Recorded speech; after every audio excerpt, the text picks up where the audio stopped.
আসসালামু আলাইকুম my dear students, কেমন আছো সবাই? আশা করি সবাই খুবই ভালো আছো। আর কয়েকদিন পরেই তোমাদের ঢাকা বিশ্ববিদ্যালয়ের ভর্তি পরীক্ষা। আমি যেহেতু তোমাদেরকে রসায়ন পড়িয়ে আসছি এবং রসায়ন নিয়ে যা যা গাইডলাইন দরকার সেগুলো দিয়ে আসছি, আর ঢাকা বিশ্ববিদ্যালয়ে ভর্তি পরীক্ষার ক্ষেত্রে কেমিস্ট্রি একটা ভাইটাল রোল প্লে করে চান্স পাওয়ার ক্ষেত্রে, কারণ কেমিস্ট্রির প্রশ্নগুলো অনেক কঠিনও হয় না, অনেক সহজও হয় না, একটা স্ট্যান্ডার্ড মেনটেন করে। আর কেমিস্ট্রিতে চাইলেই তুমি এমসিকিউতে 15 তুমি ইজিলি তুলতে পারো। তো আজকের ভিডিওটা হচ্ছে বিগত 6 বছরে, অর্থাৎ 2016 থেকে 2022 পর্যন্ত যতগুলা ভর্তি পরীক্ষা হয়েছে ঢাকা বিশ্ববিদ্যালয়ের, তো সবগুলা ভর্তি পরীক্ষায় কেমিস্ট্রির কোন কোন টপিক থেকে প্রশ্ন করেছে। সো আমি অ্যানালাইসিস করে দেখলাম এই টপিকগুলা তুমি যদি যখন রিভাইজ দিবে এই টপিকগুলো যদি একটু ভালোভাবে রিভাইজ দিয়ে যাও, তাহলে ইনশাল্লাহ এইবার তোমার কমন পড়ে যেতে পারে 80 থেকে 90%। আসলে আমি স্পেসিফিকভাবে কোনো প্রশ্নের কথা বলছি না, আমি টপিকের কথা বলছি। তুমি রিভাইজ দেওয়ার সময় তোমাকে অবশ্যই যে টপিকগুলো বারবার রিভাইজ দিয়ে যেতে হবে।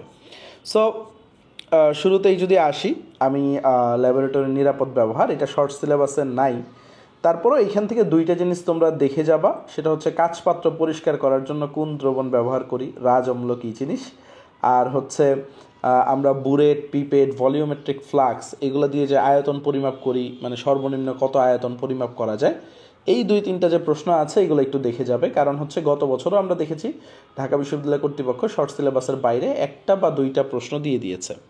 তারপরে আসি গুণগত রসায়ন। সো গুণগত রসায়নে তোমার সবচেয়ে বেশি ইম্পর্টেন্ট যেটা আইসো টাইপের যে প্রশ্নগুলো, আইসো ইলেকট্রিক, আইসোটোন, আইসোটোপ, তারপর ইলেকট্রন সংখ্যা, প্রোটন সংখ্যা, নিউট্রন সংখ্যা, এইখান থেকে বিগত বছরগুলোতে অনেকবার প্রশ্ন আসছে। তারপরে তুমি যদি যাও ম্যাথমেটিক্সে, সেখানে হাইড্রোজেন বর্ণালীর রিডবার্গ ধ্রুবকের যে ম্যাথগুলো আছে সেগুলো। তারপরে তোমাকে পড়তে হবে অবশ্যই অরবিটাল। অরবিটালের ক্ষেত্রে মাথায় রাখতে হবে কোনগুলো সম্ভব নয়, তারপর অরবিটাল সংখ্যা কতটি, একটা অরবিটালে কতগুলো ইলেকট্রন থাকতে পারে, আবার কোয়ান্টাম সংখ্যার যে সেটগুলো দিয়ে দেয় কোনটা সম্ভব নয়। এছাড়া আরও কিছু গুরুত্বপূর্ণ ইম্পর্ট্যান্ট জিনিস আছে, সেগুলো ক্রোমাটোগ্রাফি একটু দেখে যাবা, আয়ন শনাক্তকরণটা 3 স্টার দিয়ে রাখো, আয়ন শনাক্তকরণ, আর সাথে তুমি পাতন, এমআরআই, ইলেকট্রন বিন্যাসের নীতি। তারপরে আসে যদি মৌলের পর্যায়িত ধর্ম, রাসায়নিক বন্ধন, এইখানে প্রত্যেক বছর যে টপিকটা থেকে প্রশ্ন আসে শঙ্করায়ন। সো শঙ্করায়নে তোমরা শঙ্করায়ন নির্ণয়, বন্ধন প্রকৃতি, বন্ধন কোণ, এই জিনিসগুলো বারবার দেখবা, যেগুলো ক্লাসে লেকচার দিয়েছি এবং যে টপিকগুলো ক্লাসে বারবার পড়িয়েছি। তারপরেই তোমার গুরুত্বের শীর্ষে যেটা থাকবে সেটা মৌলের পর্যায়বৃত্ত ধর্ম, অর্থাৎ তড়িৎ ঋণাত্মকতা, ইলেকট্রন আসক্তি, আয়নীকরণ শক্তি, পারমাণবিক ব্যাসার্ধ। ঠিক আছে? সো এই টপিকটা খুবই ইম্পর্ট্যান্ট, এখান থেকেও ঢাবি কর্তৃপক্ষ প্রায়ই প্রশ্ন করে। তারপরে তোমার 2টা টপিক আরও বেশি ইম্পর্ট্যান্ট, একটা হাইড্রোজেন বন্ধন, আর দ্বিতীয়ত মানে একটা যৌগ দিয়ে বলবে এখানে কয় প্রকারের বন্ধন আছে, কি কি বন্ধন আছে, কয়টা বন্ধন আছে, সন্নিবেশ সংখ্যা কত, সন্নিবেশ বন্ধনের সংখ্যা কত, তারপর আয়নিক বন্ধন কয়টা আছে, সমযোজী বন্ধন কয়টা আছে। সো এই জিনিসগুলো আসবে। তারপর অক্সাইডের প্রকৃতি, ফাজানের নীতি, দেন অষ্টক সংকোচন সম্প্রসারণটা তুমি একটু দেখতে পারো। আর পর্যায়ভিত্তিক ধর্মগুলো একবার একটু চোখ বুলায় নিও। তারপরে যদি আসি আমরা রাসায়নিক পরিবর্তনে সবচেয়ে ইম্পর্ট্যান্ট যদি আমি বলি সেটা লা শাতেলিয়ারের নীতি, দেন আছে আমাদের পিএইচের ম্যাথ, আর অ্যাসিডের তীব্রতা।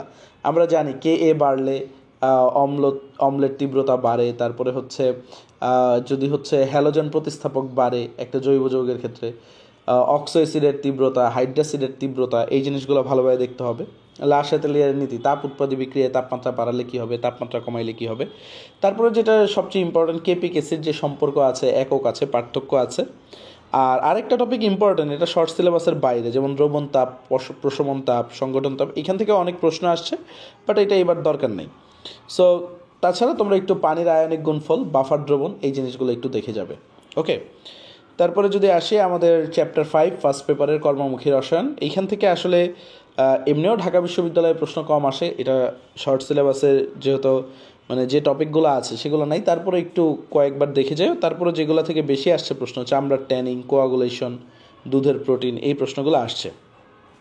তারপর আমি জৈব যৌগটা সবার শেষে বলবো। পরিমাণগত রসায়নে আসি। পরিমাণগত রসায়নে তোমাকে সবচেয়ে বেশি জোর দিতে হবে ওই আয়নের সংখ্যা, পরমাণুর সংখ্যা, আয়তন নির্ণয়। তারপরে হচ্ছে আমাদের যে ঘনমাত্রা নির্ণয় করতে যে বলে, ঠিক আছে, S=W/mv বা পার্সেন্টেজ থাকলে যে ঘনমাত্রা নির্ণয়। দেন তুমি দেখতে পারো হচ্ছে জারণ বিজারণ যে বিক্রিয়াগুলো তোমাদের ক্লাসে করাইছি, জারণ বিজারণ বিক্রিয়া, সমতাকরণ যে টাইপটা ছিল। তারপর V1S1E1 এর সূত্র, দেন হচ্ছে দ্রবণের লঘুকরণের সূত্র, এইগুলা থেকে ম্যাথ আসে। আর তারপরে যদি আমরা আসি পরিবেশ রসায়ন, পরিবেশ রসায়নে হচ্ছে ব্যাপন হার থেকে গ্রিন হাউস গ্যাস, তারপর লুইস অ্যাসিড লুইস ক্ষার, আর এইবার আসার পসিবিলিটি আছে হচ্ছে তোমার অনুবন্ধী অম্লক্ষারক যুগল, অনেক দিন ধরে আসতেছে না ঢাবিতে।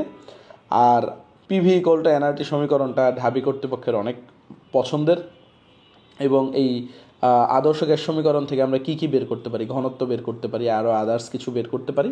অ্যান্ড বাস্তব গ্যাস, আদর্শ গ্যাস, ঠিক আছে, বাস্তব গ্যাস কখন আদর্শ গ্যাসের ন্যায় আচরণ করবে, আদর্শ গ্যাস কখন বাস্তব গ্যাসের ন্যায় আচরণ করবে, এই টাইপের প্রশ্নগুলো বেশি আসে।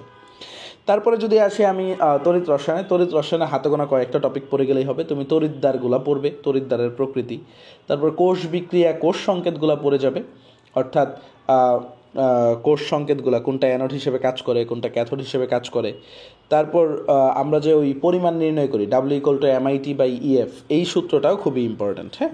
আর কোষ বিভবের যে ম্যাথগুলো, হ্যাঁ, ইনট সেল যে নির্ণয়, এগুলো আসবে, তাইলেই হয়েছে। সবশেষে আসি আমি জৈব রসায়ন নিয়ে কথা বলবো। জৈব রসায়নে সবচেয়ে বেশি ইম্পর্ট্যান্ট যদি আমি বলি, সবচেয়ে বেশি ইম্পর্ট্যান্ট সেটা হচ্ছে টলেন বিকারক আর ফেলিং দ্রবণ। ঢাকা বিশ্ববিদ্যালয়ে আমি দেখতেছি 3বার আসছে। তারপর যদি ইম্পর্ট্যান্টের দিক দিয়ে আরেকটা ইম্পর্ট্যান্ট জিনিস বলি হচ্ছে জ্যামিতিক সমানতা আর কাইরাল কার্বন, মানে অপটিক্যাল আইসোমারিজম।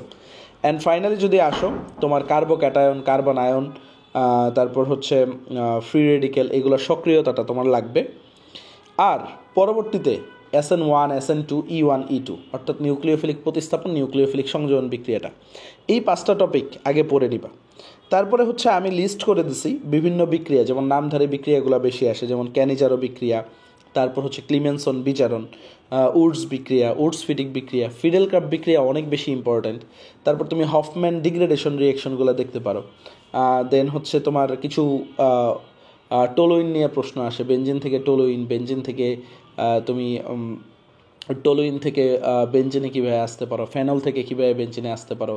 তারপর নাইট্রেশনগুলা, টোলুইনের নাইট্রেশনে কী হয়, ফেনলের নাইট্রেশনে কী হয়, সেই জিনিসগুলো আসেই। সো মোটা দাগে ইম্পর্ট্যান্ট যদি আমি বলি সেটা হচ্ছে ইলেকট্রোফাইল, নিউক্লিওফাইল। আমি যদি বলি ইলেকট্রোফাইল, নিউক্লিওফাইল, তারপর হচ্ছে IUPAC নামকরণটা ভালোভাবে পড়তে হবে। IUPAC নামকরণ থেকে প্রশ্ন আসে।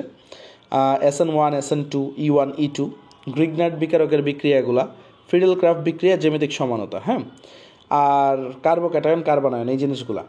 আর প্রত্যেক টপিক থেকেই জৈব যৌগতে প্রশ্ন আসছে। সো কোন টপিকগুলা থেকে বিগত 5 বছরের প্রশ্ন আসছে, আমি এতক্ষণ যা বললাম তোমাদেরকে সব কিছুরই একটা লিখিত ফরম্যাট, আমি রাফভাবে যেগুলো লিখছি, লিখিত ফরম্যাটের একটা PDF লিঙ্ক আমি আমার ভিডিওর ডেসক্রিপশনে দিয়ে রাখলাম। সো তোমরা একটু দেখে নিতে পারো, দেখে নিলে ভালো, আর তোমাদের ফ্রেন্ডদেরকেও জানিয়ে রাখো, তাহলে ভালো। সো ভিডিওটা অনেক বড় হয়ে গেছে, বাট যে টপিকগুলো বললাম দেখো এগুলো রিভাইজ দেওয়া হয়েছে কিনা, এগুলো ইন ডিটেলসে পড়ো। ইন ডিটেলসে পড়লে এই টপিকগুলো থেকেই প্রশ্ন কমন পড়বে আশা করি, ঠিক আছে। আর এইগুলো থেকেই দেখবার রিটেন ঘুরে ফিরে আসছে। ঢাবের রিটেনগুলো অনেক ছোটোখাটো ছোট প্রশ্ন আসে রিটেনে। সো এইগুলোর ভিতর থেকেই রিটেন আসবে, ওকে। সো MCQর জন্য যেগুলো সাজেশন, সেগুলো রিটেনের জন্যও সাজেশন।